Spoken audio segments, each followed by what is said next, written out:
vejo Deus.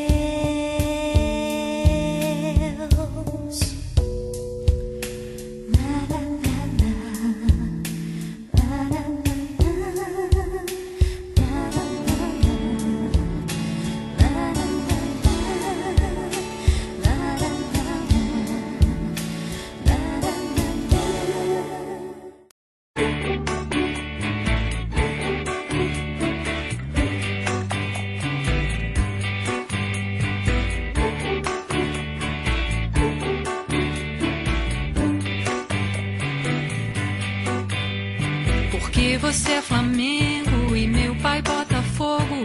O que significa impávido colosso? Porque os ossos doem enquanto a gente dorme. Porque os dentes caem por onde os filhos saem.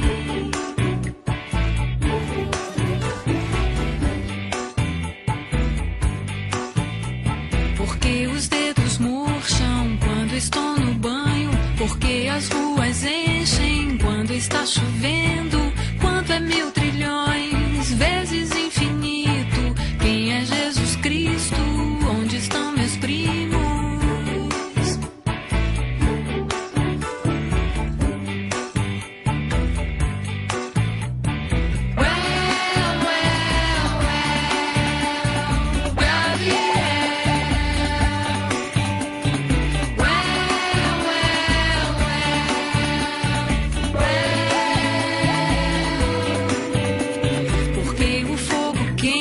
Porque a lua é branca, porque a terra roda, porque deitar agora, porque as cobras matam, porque o vidro embaça, porque você se pinta, porque o tempo passa.